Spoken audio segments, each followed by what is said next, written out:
은혜 받으실 하나님의 말씀은 구약성경 사무엘상 3장 1절로 14절, 구약성경 412쪽, 413쪽에 있습니다. 1절로 14절 말씀 저와 여러분 한 목소리로 봉독하시겠습니다. 1절 같이 읽습니다. 아이 사무엘이 엘리 앞에서 여호와를 섬길 때에는 여호와의 말씀이 희귀하여 이상이 흔히 보이지 않았더라. 엘리의 눈이 점점 어두워가서 잘 보지 못하는 그때에 그가 자기 처소에 누웠고 하나님의 등불은 아직 꺼지지 아니하였으며 사무엘은 하나님의 궤에 있는 여호와의 전안에 누웠더니 여호와께서 사무엘을 부르시는지라 그가 대답하되 내가 여기 있나이다 하고 엘리에게로 달려가서 이르되 당신이 나를 부르셨기로 내가 여기 있나이다 하니 그가 이르되 나는 부르지 아니하였으니 다시 누우라 하는지라. 그가 가서 누웠더니 여호와께서 다시 사무엘을 부르시는지라. 사무엘이 일어나 엘리에게로 가서 이르되 당신이 나를 부르셨기로 내가 여기 있나이다 하니 그가 대답하되 내 아들아 내가 부르지 아니하였으니 다시 누우라 하니라. 사무엘이 아직 여호와를 알지 못하고 여호와의 말씀도 아직 그에게 나타나지 아니한 때라. 여호와께서 세 번째 사무엘을 부르시는지라. 그가 일어나 엘리에게로 가서 이르되 당신이 나를 부르셨기로 내가 여기 있나이다 하니 엘리가 여호와께서 이 아이를 부르신 줄을 깨닫고 엘리가 사무엘에게 이르되 가서 누웠다가 그가 너를 부르시거든 네가 말하기를 여호와여 말씀하옵소서 주의 종이 듣겠나이다 하라 하니 이에 사무엘이 가서 자기 처소에 누우니라. 여호와께서 임하여 서서 전과 같이 사무엘아 사무엘아 부르시는지라. 사무엘이 이르되 말씀하옵소서 주의 종이 듣겠나이다 하니 여호와께서 사무엘에게 이르시되 보라 내가 이스라엘 중에 한 일을 행하리니 그것을 듣는 자마다 두 귀가 울리리라. 내가 엘리의 집에 대하여 말한 것을 처음부터 끝까지 그날에 그에게 다 이루리라. 내가 그의 집을 영원토록 심판하겠다고 그에게 말한 것은 그가 하는 죄악 때문이니 이는 그가 자기 아들들이 저주를 자청하되 금하지 아니하였음이니라. 그러므로 내가 엘리의 집에 대하여 맹세하기를 엘리의 집의 죄악은 제물로나 예물로나 영원히 속죄함을 받지 못하리라 하였노라 하셨더라. 아멘. 2장 1절로 10절은 보통 한나의 기도라고 제목을 붙입니다. 내용은 찬양과 감사의 노래입니다. 신약성경의 누가복음 1장 46절로 55절에 기록된 마리아의 찬가와 내용상 비슷하다는 점에서 한나의 기도를 구약의 찬가 이렇게 제목을 붙이기도 합니다. 한나는 여호와 하나님을 거룩하신 유일자요 의의 반석이라고 찬양을 합니다. 여호와 하나님을 가리켜서 교만한 자를 낮추시고 겸손한 자를 높이시는 절대적 주권자로 고백하고 있습니다. 이 기도는 한나 개인의 단순한 감사 찬양을 넘어서 기름 부음 받은 자 곧 메시아의 도래까지 예고하고 있습니다. 그리고 여호와의 제사 곧 하나님께 대한 예배를 멸시하고 회막문에 수동드는 여인과 동침하는 등 엘리 아들들의 죄악상은 경건하고 지혜롭게 성장하는 사무엘의 모습과 극명한 대조를 이루고 있습니다. 우리는 늘 공기 가운데 살아가면서도 그 소중함을 잊을 때가 많습니다. 작년 우리나라 합계 출산율은 0.84인데 유엔 회원국 193개국 중에서 제일 낮습니다. 획기적인 반전의 계기를 마련하지 못하면 인구가 줄어들다 결국 나라가 사라지는 것을 의미하는 수치입니다. 가정을 건강하게 세워가야 이 나라 미래가 있습니다. 양질의 교육을 통해 좋은 일꾼을 배출해야 국가적 소망을 말할 수가 있습니다. 신학교도 다르지 않습니다. 한국교의 미래를 위해서 다음 세대 지도자를 양성하고 있는 신학교를 위한 기도와 관심을 가져야 할 이유, 바로 교회와 신학교가 한 몸이라고 할 수 있기 때문에 그렇습니다. 우리가 살아가는 시대에 대해서도 제대로 분별하지 못하고 있지 않은가, 그런 생각을 합니다. 어떻게 해야 이 시대를 분별하고 또 분별하는 것으로 끝나지 않고 제대로 준비할 수가 있을까? 이것이 오늘의 질문입니다. 사무엘이 살던 시대를 바르게 이해하고 지금 시대와 비교할 때 우리는 이 시대를 보는 영적인 눈을 얻을 수가 있을 것입니다. 사무엘의 시대는 제사장인 엘리의 눈이 어두워진 시대로 묘사하고 있습니다. 그의 어두워진 눈은 그가 바르게 판단하고 행동할 수 없는 사람이 되었다는 사실을 보여주는 것입니다. 사무엘이 엘리 앞에서 여호와를 섬겼다는 1절 말씀은 사무엘이 엘리의 지도를 받으면서 배워가고 있다는 것을 의미합니다. 1절입니다. 아이 사무엘이 엘리 앞에서 여호와를 섬길 때에는 여호와의 말씀이 희귀하여 이상이 흔히 보이지 않았더라. 오늘 우리 개역 개정판 성경에는 여호와의 말씀이 희귀하여 이상이 흔히 보이지 않았더라. 여호와의 말씀이 희귀한 연고로 이상이 흔히 보이지 않은 것으로, 그러니까 원인과 결과로 표현하고 있는데 히브리어 본문은 그렇지 않습니다. 여호와의 말씀이 희귀하고 이상이 흔히 보이지 않았더라. 그저 그 시대 상황을 객관적으로 묘사하고 있습니다. 영적으로 혼탁한 사사시대 말기는 선지자를 통한 여호와의 말씀과 선견자에게 보여주시는 신적 계시로서의 이상이 귀한 시대였습니다. 2절 말씀입니다.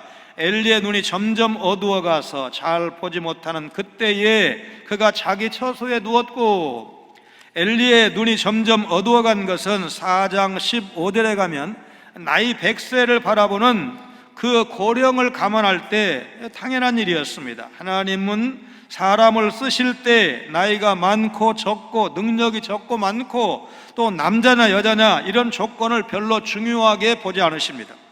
하나님은 사람의 중심을 보시고 하나님을 사랑하고 하나님의 뜻에 순종하는 사람을 들어서 사용을 하십니다.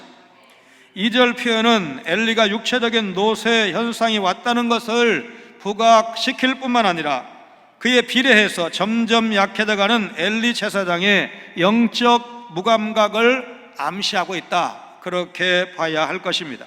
이런 배경에서 사무엘이 하나님의 부르심을 받은 것입니다. 2절 말씀은 또한 엘리 제사장이 왜 4절로 9절의 내용 같은 그런 행동을 하게 되었는지를 보여줍니다.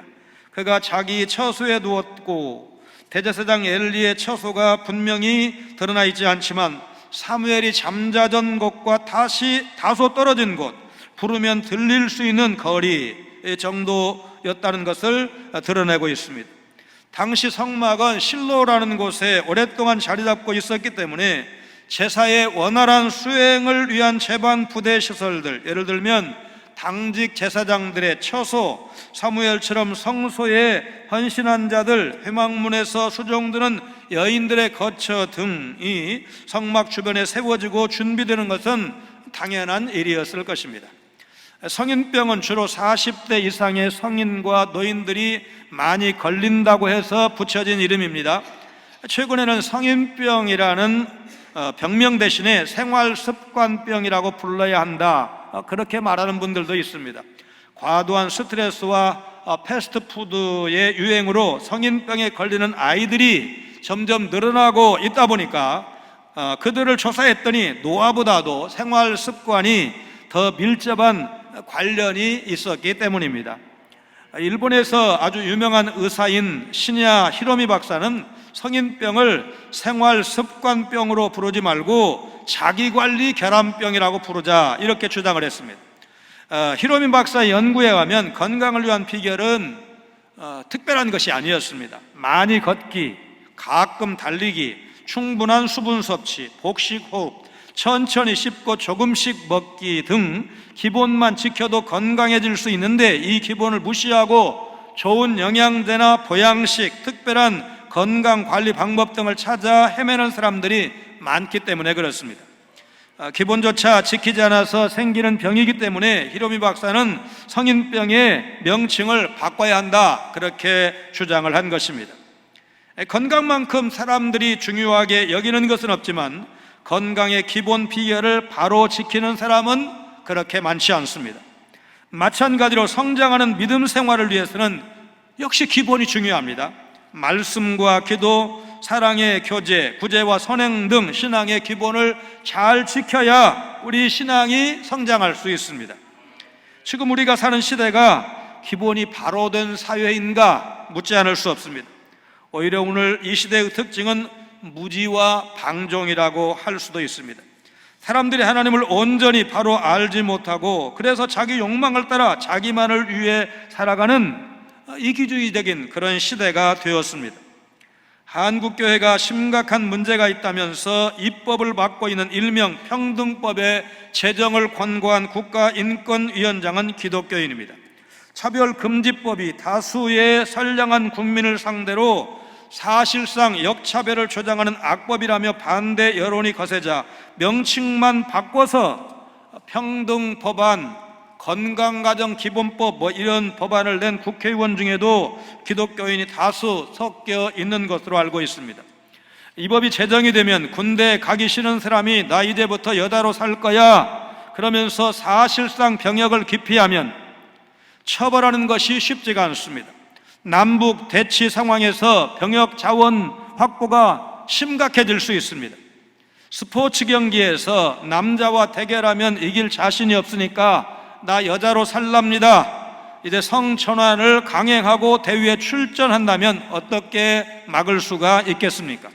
실제로 뉴질랜드 역도 대표팀의 로렐 허버드 선수는 남자 역도 선수 시절에 105kg, 그러니까 아마 그 제일 높은 체급일 겁니다. 뛰었던 선수 경력이 있는 사람입니다. 그런데 몇 년 전에 여성으로 성전환 수술을 받았습니다. 그리고 이번에 뉴질랜드 대표팀의 일원으로 도쿄 올림픽에 출전하게 되었다는 보도를 본 적이 있습니다. 105kg급에서 뛰었던 남자 선수가 성전환 수술을 받고 87kg급 여자 대표팀으로 뛰게 되면 여러분 정당한 경쟁이 되겠습니까? 그래서 지금 이 사람을 막을 수가 없는 겁니다. 목사의 한 사람으로서 이렇게까지 된 것에 대해서 책임이 없다고 말할 수 없습니다.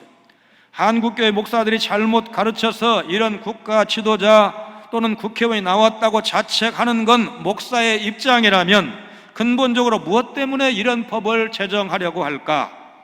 오늘 본문에서 힌트를 찾을 수가 있습니다. 하나님의 말씀이 희귀해졌기 때문에 별 희귀한 법을 다 만든다, 그렇게 말하고 싶습니다. 여러 채널의 기독교 텔레비전과 라디오, 출판물, 요즘은 유튜브 등 다양한 말씀을 접할 수 있는 수단이 많지만 정말 그런 매체를 통해서 하나님의 음성을 제대로 듣고 있을까? 겉으로 보면 말씀의 홍수 시대 같지만 실제로는 그렇지 않습니다. 바로 된 말씀이 희귀해서 사람들이 자신의 모습을 깨닫지 못하고 있는 것입니다. 건강한 가정, 비전 있는 인재를 양성하는 것은 우리 시대의 과제이고 다음 세대를 기약할 수 있다면 여러분 건강한 가정 없이 다음 시대를 말할 수가 없습니다. 좋은 인재를 양성하지 않고 국가적인 미래를 말할 수가 없습니다. 지금 우리 시대를 잘 분별해야 되고 그 원인에 대해서 바로 이해하고 있어야 합니다. 우리 주변에 팽배 있는 많은 문제의 뿌리를 찾아가면 사실은 말씀의 기근이 원인일 수 있고, 그래서 우리는 영적인 눈이 어두워지는 일에 대해서 하나님 분별력 있게 해주시옵소서, 말씀을 통해서 시대를 바로 보게 해주시옵소서, 지금 제가 바르게 가고 있는지 우리 자녀들이 지금 바르게 나가고 있는지 하나님의 말씀을 통해서 보게 해 주옵소서. 우리 이렇게 살면 안 되는데, 계속해서 이렇게 살면 안 되는데, 우리 아이들 얼마 동안은 좌절할 수도 있고 낙심할 수도 있고 조금 열심을 안 낼 수도 있지만 계속 이러면 안 되는데, 저러다가 하나님이 가만두지 않으시면 어떻게 하지? 여러분, 이렇게 늘 영적으로 깨어있는 그런 말씀 중심의 건강한 신앙인으로 서시기를 바랍니다. 3절 말씀입니다. 하나님의 등불은 아직 꺼지지 아니하였으며 사무엘은 하나님의 궤에 있는 여호와의 전 안에 누웠더니, 하나님의 등불은 매일 저녁마다 성소의 안을 밝히기 위해서 켜지는 7가지로 된 등잔의 등불을 말합니다. 이 등불은 저녁에 점등이 되어서 등의 기름이 완전히 떨어지는 새벽까지 계속 켜져 있었습니다. 레위기 24장 3절을 보면 너희 대대로 지킬 영원한 규례라. 그러니까 이 불이 이제 단순히 구약의 성전 성막에만 있었던 불이 아니라는 사실을 영원히 지켜야 된다는 말씀을 통해서 알 수가 있습니다. 아직 꺼지지 아니하였다는 말은 때가 아직 완전한 새벽이 되지 않았음을 암시해 주는 말인데, 또 이 말은 또한 사무엘이 하나님께 대한 헌신과 봉사를 위해서 계속적으로 성막 안에 머물고 있었음을 암시해 줍니다. 당시 이스라엘의 영적 상황은 매우 어두웠지만 하나님의 등불은 아직 꺼지지 않았다는 것입니다. 여기에서 꺼지지 않은 등불은 장차 하나님께서 사무엘을 통해서 새로운 시대를 여시고 이스라엘의 구원을 이루실 것이라는 희망을 상징한다고 할 것입니다. 오늘 대한민국의 희망을 찾는다면 어디서 찾을 수가 있을까요? 여러분 가정과 우리 교회, 우리 한국교회가 희망이라고 믿습니다. 우리 가정과 교회를 통해서 하나님은 자신의 뜻을 이 땅에 이루어 가실 것입니다. 영적으로 깨어있어 시대의 등불이 되시기를 바랍니다. 여러분 사랑하는 자녀들, 손자, 손녀들을 축복할 때 너는 이 엘리 시대의 사무엘처럼 앞으로 교회를 살릴 일꾼이야. 목사든 평신도든 너는 나라를 살릴 일꾼이야. 지위가 높든지 낮든지 시대적인 희망이라고, 하나님이 너를 바라보고 계신다고 여러분 그렇게 축복하시고 그렇게 기도하시기를 바랍니다. 4절 5절 말씀입니다. 여호와께서 사무엘을 부르시는지라 그가 대답하되 내가 여기 있나이다 하고 엘리에게로 달려가서 이르되 당신이 나를 부르셨기로 내가 여기 있나이다 하니 그가 이르되 나는 부르지 아니하였으니 다시 누우라 하는지라 그가 가서 누웠더니, 여호와께서 누워있는 사무엘을 부르셨습니다. 그런데 사무엘은 엘리가 부른 것으로 알리고 엘리에게 갑니다. 엘리가 부르지 않았다고 말합니다. 사무엘이 다시 돌아옵니다. 두 번째 부릅니다. 그런데 이번에는 엘리가 사무엘을 부를 때 내 아들아 이렇게 부릅니다. 6절 말씀입니다. 여호와께서 다시 사무엘을 부르시는지라 사무엘이 일어나 엘리에게로 가서 이르되 당신이 나를 부르셨기로 내가 여기 있나이다 하니 그가 대답하되 내 아들아 내가 부르지 아니하였으니 다시 누우라 하니라. 여러분 다 아시는 바와 같이 사무엘은 혈통적으로 엘리의 아들이 아닙니다. 아마도 한나가 젖을 뗀 사무엘을 이제 실로에 있는 이 성막에 이 대제사장 엘리가 있는 그곳에 데리고 가서 맡길 때 이렇게 말했을 가능성이 높습니다. 제사장님 아직 사무엘이 어립니다. 제사장의 막내 아들처럼 손자처럼 좀 키워주세요. 그렇게 말했을 법하지 않습니까? 그리고 기도 응답으로 자신이 축복했던 술 취한 줄 알고 야 좀 끊어라 그렇게 말했는데 그게 아니었어요. 하나님 앞에 간절히 기도한 거였어요. 결국 근심하지 말라고, 걱정하지 말라고 하나님께서 응답하실 것이라고 축복했던 바로 그 아들 아닙니까? 그래서 이제 엘리 제사장이 내가 양아들을 삼아야지, 아들처럼 키워야지 그렇게 받아들였을 것입니다. 그래서 그는 이제 아론 계열이 아니었지만 예외적으로 제사장직을 수행할 수가 있었을 것입니다. 7절 말씀입니다. 사무엘이 아직 여호와를 알지 못하고 여호와의 말씀도 아직 그에게 나타나지 아니한 때라. 사무엘이 여호와를 알지 못했다는 말씀은 여호와의 존재나 여호와 하나님의 이름을 알지 못했다 그게 아니고 하나님으로부터 직접적인 계시를 받는 체험을 하지 못했다는 의미입니다. 그래서 7절 하반절에서 여호와의 말씀이 아직 사무엘에게 나타나지 않았다고 밝힌 것입니다. 여호와께서 세 번째 부르시자 사무엘은 다시 엘리 제사장에게 갑니다. 8절 9절입니다. 여호와께서 세 번째 사무엘을 부르시는지라 그가 일어나 엘리에게로 가서 이르되 당신이 나를 부르셨기로 내가 여기 있나이다 하니 엘리가 여호와께서 이 아이를 부르신 줄을 깨닫고 엘리가 사무엘에게 이르되 가서 누웠다가 그가 너를 부르시거든 네가 말하기를 여호와여 말씀하옵소서 주의 종이 듣겠나이다 하라 하니 이에 사무엘이 가서 자기 처소에 누우니라. 사무엘이 이토록 하나님의 음성을 분간하지 못한 이유, 이제까지 하나님의 말씀을 직접 듣는 경험을 하지 못했기 때문일 것입니다. 엘리는 다시 달려온 사무엘을 보고 사무엘이 여호와의 음성을 들었구나 라고 생각을 하고 그에게 말합니다. 주의 말씀을 들으라는 것입니다. 같은 일이 3번 반복되는데 아직 상황을 제대로 파악하지 못하는 사무엘의 반응은 성실하다, 짜증내지 않고 부르는 대로 달려가는 모습을 통해서 성실한 모습을 볼 수가 있고, 동시에 하나님의 음성에 대해서는 이때까지만 해도 좀 무지했구나, 그런 모습을 볼 수가 있습니다. 어쨌든 사무엘은 부지런히 또 불평하지 않고 듣는 자세를 취하면서 엘리에게 찾아간 겁니다. 아직 사무엘은 하나님을 경험한 적이 없었기 때문에 하나님의 임재와 하나님의 음성을 깨닫지 못한 것입니다. 상황을 깨닫도록 도와준 사람은 오히려 엘리 제사장이었습니다. 이때 제사장이 알려준 답은 누가복음 1장 38절에 말씀대로 내게 이루어지이다, 동정녀 마리아에게 찾아와서 너에게 아들이 있을 것이라고 말씀하신 수태고지를 알려준 천사에게 했던 마리아의 대답을 떠올리게 합니다. 하나님 앞에 나아가는 자는 듣는 자세를 가져야 합니다. 자기의 생각을 비우고 기대감과 신뢰로 나아가는 자를 하나님은 기뻐하십니다. 그런 사람을 통해서 하나님은 자신의 일을 이루어 가십니다. 마르다, 마리아 자매 가운데 마리아, 말씀을 열심히 듣는, 주의 발치에 앉아서 말씀 듣는 일에 열심을 냈던 마리아를 칭찬하신 예수님의 그 뜻을 우리가 알아채야 됩니다.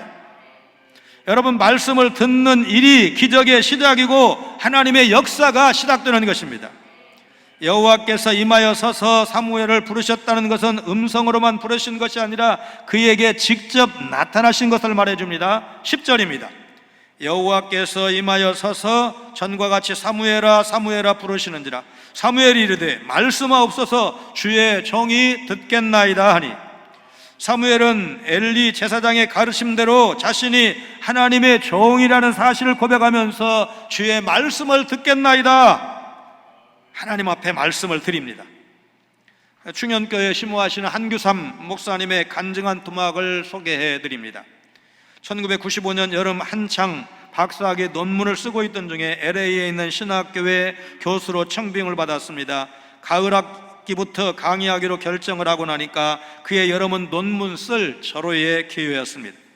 그동안 부분적으로 하던 사역도 접고 가족을 한국으로 휴가 보낸 다음에 혼자 토론토에 남아서 열심히 논문에만 집중했습니다. 그런데 LA에 계시는 어머니가 편치 않으시다는 연락을 받았습니다. 통증을 느껴 진찰을 받으셨으나 병원에서 원인을 찾지 못하고 있다는 것입니다. 내 계획은 3개월간 몇 년을 줄곧 준비했던 논문을 마치고 집으로 돌아가 어머니와 함께 시간을 보내면서 신학교에서 강의하는 것이었습니다. 그러기 위해서 논문의 초벌을 완성하는 것을 목표로 열심히 집중해서 논문을 작성했습니다. 마침내 내가 연구하던 분야의 세계 1인자였던 지도 교수로부터 논문의 틀이 잘 잡혔다는 평가를 받고 토론토에서 LA로 내려왔습니다. 그때만 해도 곧 논문을 완성해서 아버지와 일찍 사별하시고 홀로 고생하신 어머니께 작은 위로라도 드릴 수 있을 것이라고 생각했습니다. 그런데 내가 도착한 날 어머니는 응급실에 입원하셨고 폐암 말기 판정을 받으셨습니다. 그 어머니가 하늘로 부르심을 받으시고 난 후 1년이 훨씬 더 지나서야 나는 논문을 끝낼 수가 있었습니다. 하나님은 내 생각대로 내가 원하는 일을 내가 원하는 때에 척척 이루어 주시지 않으셨습니다. 모든 일에는 하나님의 때가 있기 때문입니다. 그리고 하나님의 때는 내 생각보다 늦어질 경우가 많습니다. 왜 하나님은 내가 갖고 싶어 안달이 난 그 순간에 주지 않으실까요? 그것은 우리가 하나님 앞에서 더 철저하게 깨어있기를 원하시기 때문일 것입니다. 하나님의 때가 언제 임할지 모르기 때문에 그분은 우리가 언제나 깨어있기를 바라시는 것입니다. 말씀의 기근을 어떻게 해결할 수가 있을까요? 첫째, 말씀의 기근에 대해서 하나님을 탓하거나 원망해서는 안 됩니다. 하나님은 사무엘을 반복해서 부르셨습니다. 그가 하나님의 말씀을 들을 준비가 되기까지 계속해서 부르셨고 결국 말씀을 분명하게 전하셨습니다. 두 번째는 자기 자신을 돌아볼 수 있어야 합니다. 우리에게 주신 하나님의 말씀을 우리가 어떻게 대하고 있습니까? 우리는 그 말씀이 자기 뜻에 맞지 않는다고 임으로 저버리거나 가볍게 여겨서는 안 됩니다. 주의 종이 듣겠나이다. 어린 사무엘의 대답은 여러분을 통해서도 저를 통해서도 나와야 할 마땅한 말씀입니다. 주의 종이 듣겠나이다. 성도는 하나님의 말씀을 한마디도 한 구절도 빠뜨리지 않고 집중해서 들으려고 해야 됩니다. 스스로 입을 막은 자의 갈증을 풀어줄 수 있는 물은 없다는 사실, 말을 물가에 끌고 갈 수는 있지만 억지로 먹일 수는 없다는 말 우리가 기억하고 있습니다. 여러분, 곡기를 끊는다는 말 아시죠? 임종 직전에 어르신들이 곡기를 끊었다는 말은 임종하신 분 돌아가셨기 때문에 들을 수도 없고 물어볼 수도 없지만 본인의 죽음을 담담히 받아들이고 때로는 먹을 힘조차 없기 때문이겠지만은 이제 말하자면 그래도 의식이 있다면 내가 이제 더 먹으면 더 사는데 이렇게 살아서 뭐 하냐, 이제는 내가 갈 때 다 된 거야, 그렇게 받아들인 것으로 보여집니다. 영적으로 건강하게 살기 위해서는 들은 말씀을 주님의 말씀으로 믿어야 하고 하나님의 말씀이라고 받았다면 그 말씀에 순종해야 됩니다. 앞으로 살아가는 모든 날 동안에 우리가 하나님의 말씀에 대해서 깨어 있어야 되고, 이제 오늘 같은 예배를 통해서 주께서 나에게 하신 말씀이야, 그렇게 믿음으로 받아들일 수 있는 여러분이 또 새벽마다 시간마다 성경을 정기적으로 읽을 때 여러분 소리내서 읽으면 육신으로 보면 내가 소리를 낸 것이지만 그러나 읽은 것이 하나님의 말씀이기 때문에 하나님께서 이 말씀을 오늘 나에게 주신 거야, 여러분 그렇게 믿음으로 받아들이면 우리는 살 길이 열린 줄로 믿습니다. 여러분, 말씀을 듣고 이해하는 것이 왜 이렇게 중요합니까? 말씀은 하나님이 어떤 분이신지를 알게 하고 그에 따라서 살아갈 힘을 공급해 주기 때문에 여러분 말씀이 중요한 것입니다. 여호와께서 행한 일을 듣는 자들의 두 귀가 울린다는 말씀은 여러분 정말 놀라운 말씀입니다. 11절입니다. 여호와께서 사무엘에게 이르시되 보라, 내가 이스라엘 중에 한 일을 행하리니 그것을 듣는 자마다 두 귀가 울리리라. 두 귀가 울린다, 두 귀가 떨린다는 표현은 열왕기하 21장 12절에 예루살렘과 유다에 재앙을 내리리니 듣는 자마다 두 귀가 울리리라. 또 예레미야 19장 3절에 보라, 내가 이곳에 재앙을 내릴 것이라 그것을 듣는 모든 자의 귀가 떨리니. 두 구절 모두 다가올 재앙에 대한 충격과 놀라움을 표현하고 있습니다. 여호와께서 장차 행하겠다고 선포하신 말씀은 제사장 가문인 엘리의 집안에 내리실 무서운 징벌을 의미하는 것입니다. 엘리의 집에 대해서 말한 것은 2장 30절로 36절에서 하나님의 사람이 엘리에게 직접 선언한 여러 가지 재앙을 말합니다. 12절입니다. 내가 엘리의 집에 대하여 말한 것을 처음부터 끝까지 그날에 그에게 다 이루리라. 이 여러 가지 재앙은 하루에 다 일어나는 것이 아니기 때문에 그날에는 단 하루만을 의미하는 것이 아니라 어느 정도 지속되는 기간을 의미하는 것으로 봐야 할 것입니다. 그에게서라고 되어 있지만 그러니까 엘리 한 사람뿐만이 아니고 엘리와 엘리의 후손을 지칭한다는 사실을 우리가 문맥을 고려할 때 눈치챌 수가 있습니다. 13절 14절입니다. 내가 그의 집을 영원토록 심판하겠다고 그에게 말한 것은 그가 하는 죄악 때문이니 이는 그가 자기의 아들들이 저주를 자청하되 금하지 아니하였음이니라. 그러므로 내가 엘리의 집에 대하여 맹세하기를 엘리 집의 죄악은 제물로나 예물로나 영원히 속죄함을 받지 못하리라 하였노라 하셨더라. 엘리의 가문에 임할 영원한 심판은 엘리가 이미 알고 있는 죄 때문이었습니다. 그 죄는 엘리가 자신의 두 아들 홈니와 비나스의 극악한 죄를 알았으면서도 그들에게 관대했던 것을 말합니다. 제사장 가문이었던 엘리 집안의 죄악은 어떤 제물, 어떤 예물로도 영원히 속죄 받을 수 없을 만큼 심각한 것이었습니다. 어떤 작은 마을에 교인들이 예배에 나오지 않아서 고민인 목사가 있었습니다. 교인들은 목사의 설교가 별로라면서 예배를 소홀히 여겼습니다. 자신의 부족함 때문에 교인들이 예배에 나오지 않는다는 사실이 슬펐던 목사는 온 마을을 다니면서 이번 주는 그 어떤 설교보다 훌륭한 설교를 준비했습니다. 교인들을 설득했습니다. 목사의 간곡한 설득에 그 주에는 예배당이 가득 찼습니다. 설교 시간이 되자 목사는 촛불을 들고 나와 강단에 설치된 십자가에 매달리신 예수님의 모형을 향했습니다. 아무 말 없이 조용히 예수님의 못자국과 창으로 찔린 자국을 비추던 목사는 눈물을 흘리면서 성도들 향해 돌아섰습니다. 사랑하는 성도님들, 하나님은 여러분을 이토록 사랑하십니다. 여러분을 사랑하시고 여러분이 예배하기를 원하시는 하나님의 마음을 제가 전할 수 있는 최고의 설교가 바로 이것입니다. 목사의 진심을 통해서 하나님의 사랑과 예배의 본질을 깨달은 성도들은 이후에 다시는 같은 핑계를 대지 않았고 예배를 소홀히 하지도 않았다고 합니다. 예배는 하나님의 은혜에 대한 감사와 찬양을 돌려드리는 시간입니다. 평가하고 그저 바라보는 예배가 아닌 함께 은혜의 파도 속에 들어가서 하나님께 드리는 참된 예배를 드려야 한다는 사실, 여러분 믿으시기를 바랍니다. 하나님이 사무엘에게 주신 말씀은 제사를 멸시한 엘리 가문의 죄가 사함을 받지 못하고 영원한 심판에 이른다는 것 아니었습니까? 우리는 오늘 본문 말씀을 통해서 하나님이 얼마나 우리를 두렵고 떨리게 할 수 있는 공의로우신 분인지를 알게 되었습니다. 그 공의로우신 하나님이 허락하신 대속의 은혜를 입지 않고는 하나님께 나아갈 수 없다는 사실도 우리는 알고 있습니다. 이런 하나님을 안다면 떨고 두려워할 수밖에 없고 또 그 큰 은혜와 사랑에 얼마나 감사하고 여러분 감격하고 있습니까? 입으로만 하나님을 믿고 삶의 현장에서는 방종을 일삼는 사람들 속에서 살아가고 있지만 주님을 따라가기 위해서 여러분 우리는 능력의 말씀을 붙들어야 한다는 사실을 여러분 믿으시기를 바랍니다.